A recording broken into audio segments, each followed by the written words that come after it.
So by the time this comes out, the movie Novae will probably be out, and I had a chance to see it earlier.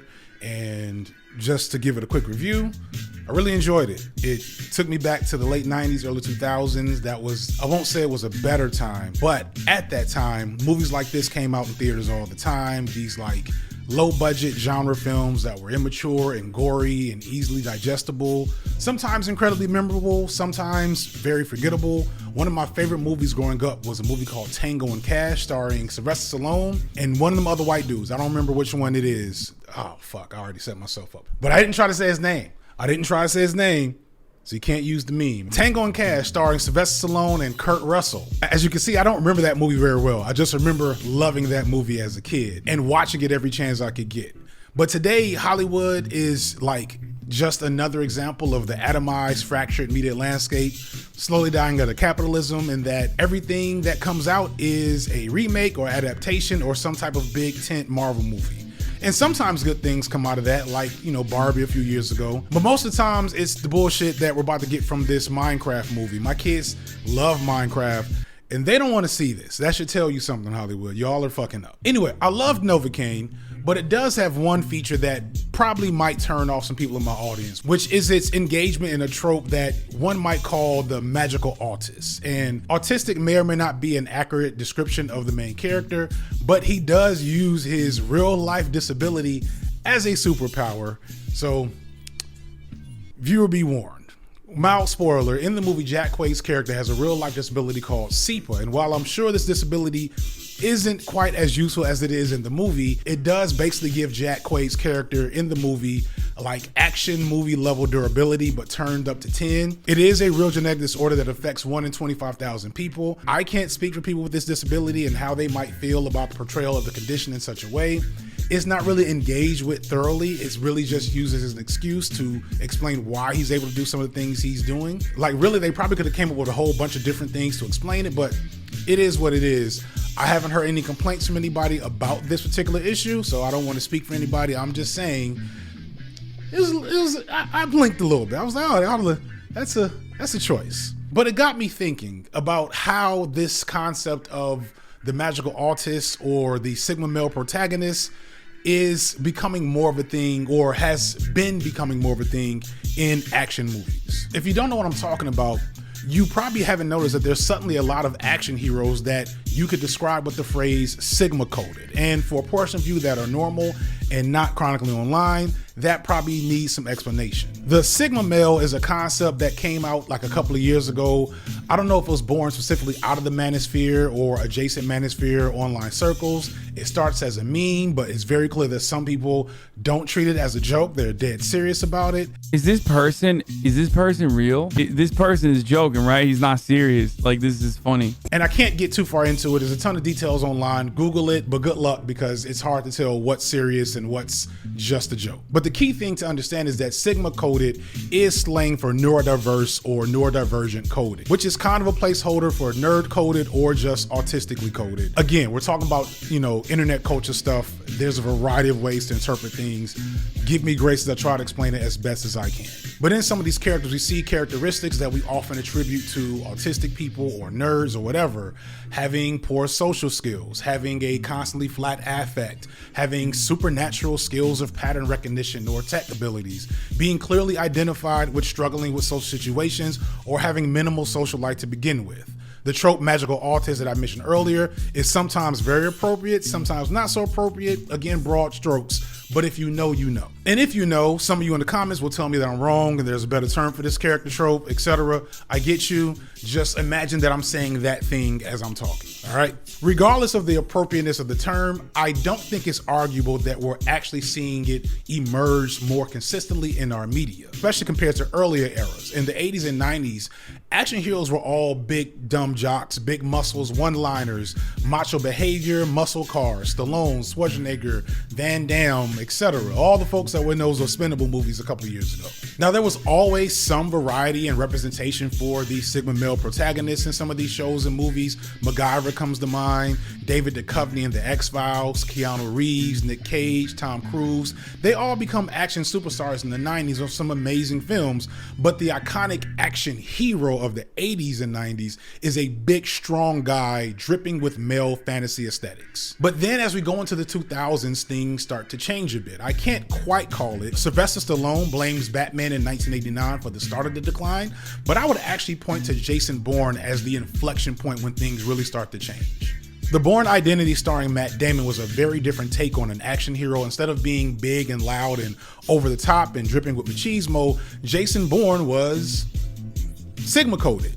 Unlike his predecessors, Bourne is a blank vessel. Damon plays him with a flat affect pretty much the entire series. I don't know if he ever even laughs in this movie. There are no one-liners or quips. There's pretty much no sex or sense of romance, unlike his macho predecessors, who would always get at least one vixen character to pal around with throughout the movie.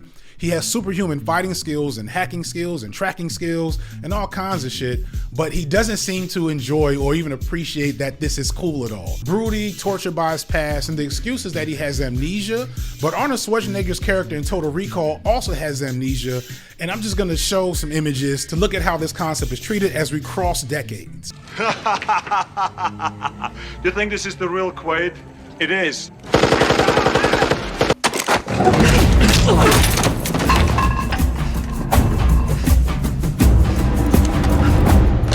All this said, the Bourne movies were good and a hit, and it ushered in a change in the aesthetics of action movies where it stopped being over-the-top macho stuff and started being different. And we see that difference in the current Sigma male icon John Wick, played by Keanu Reeves, as a great example. Going back to movies like Speed and Point Break, Reeves is not necessarily Stallone, but he's still very much a macho guy in the early 20s doing cool alpha guy stuff like rock climbing, and I don't know what the fuck he did in Speed, but you know, it was named Speed, right?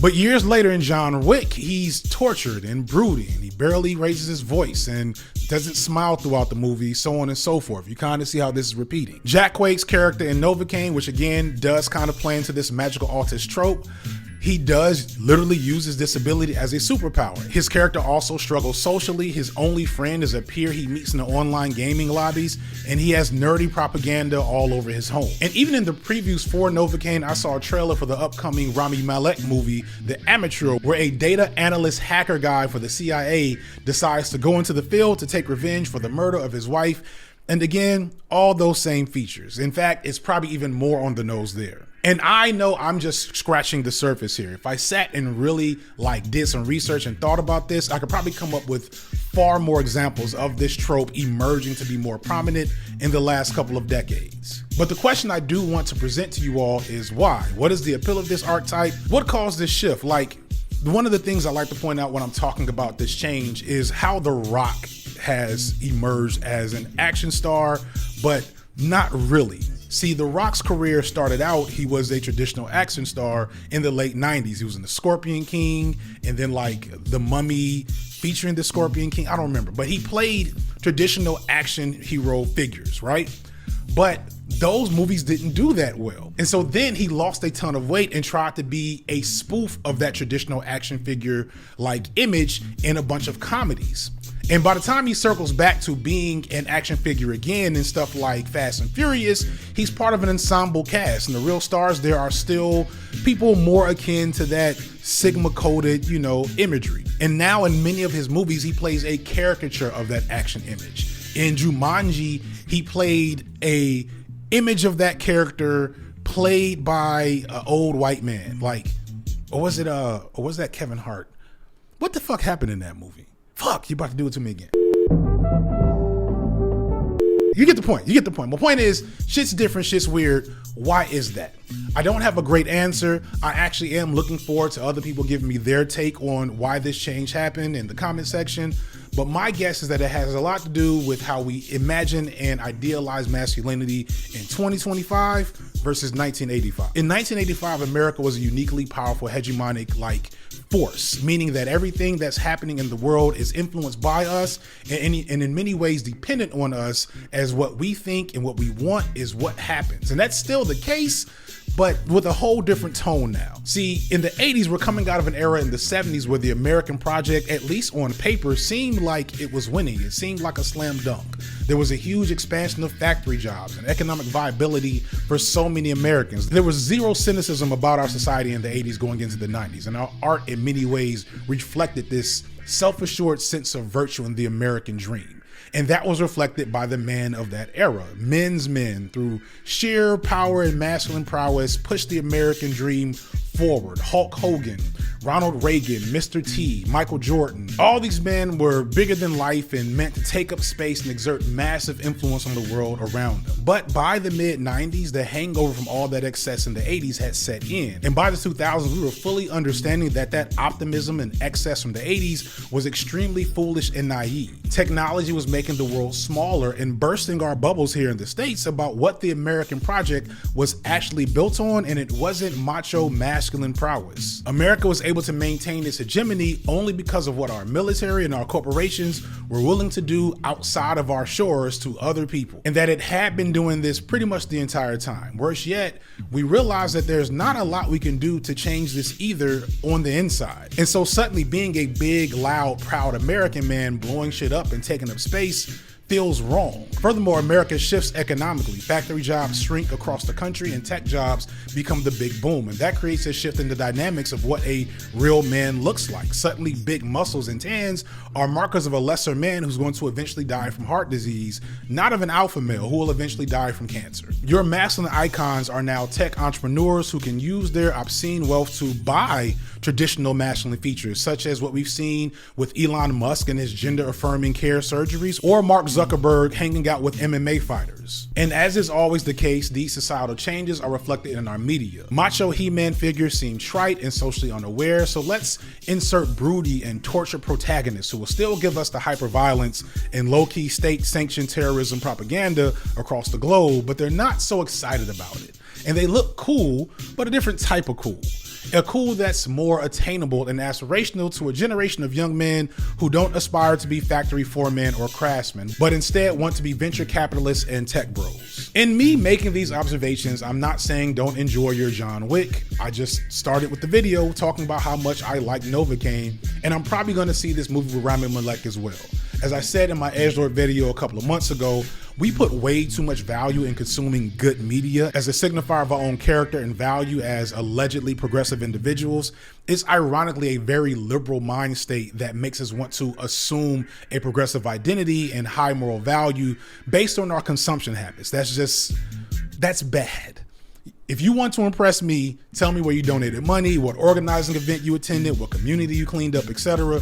Do not tell me how you don't watch some problematic piece of media. That is some bullshit, in my opinion. But that doesn't mean we shouldn't critique or evaluate these things, because media is a venue for resistance in the form of spreading messages or decoding the messages that are being spread to others. It provides us with a canvas to explain things as we enjoy them. In fact, enjoying them means that deconstructing them is even more important because it allows us to take inventory on ourselves as we try to understand, why is it that I'm enjoying this piece of media? As a big nerd at heart, the idea of Rami Malek killing an international smuggler by blowing up his high-rise glass pool with elite hacking skills, that type of elite hacker skill stuff, that shit was fed to me as a kid, and it's still relevant to me now as I talk into a camera. But it also doesn't mean I can't appreciate the idea of Liam Neeson getting into a fist fight with wolves.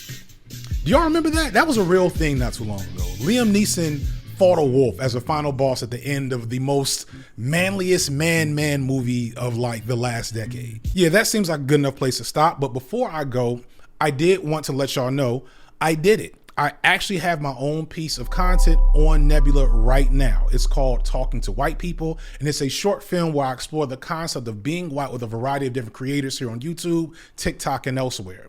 It's gotten a ton of positive feedback. I've had people tell me, please put it on YouTube so I can share with everyone I know. But sadly, that's not likely, because my goal with this short film wasn't just to put it out, but to use it as a proof of concept for something bigger that will eventually also be hosted on my streaming service, Nebula. For a long time, Nebula was greatly a place where some of YouTube's best creators could house their content free from the various restrictions of YouTube, such as overzealous copyright rules, nonsensical demonetization strikes, and all kinds of other stuff. But in the last past few years, Nebula has developed into something more. We've started to focus more on seeing exactly what all these talented creators can do when we have more resources and support. And thus Nebula has went from a YouTube-driven streaming service to an independent production company. And along with my short film Talking to White People, you also have full documentaries from Tom Nicholas, where he examines how the baby boomer generation is affecting the world. There's also short films from Jesse Gender and Philosophy Tube, reality shows featuring a bevy of creators, travel shows, even narrative podcasts, as well as a ton of content from legendary creators like Lindsay Ellis and Jacob Geller and Real Life Lore that can't be found anywhere else. It can only be found on Nebula. And I'm trying to get my own stuff off the ground to hopefully expand this really dope short film into a much bigger project. And I promise you,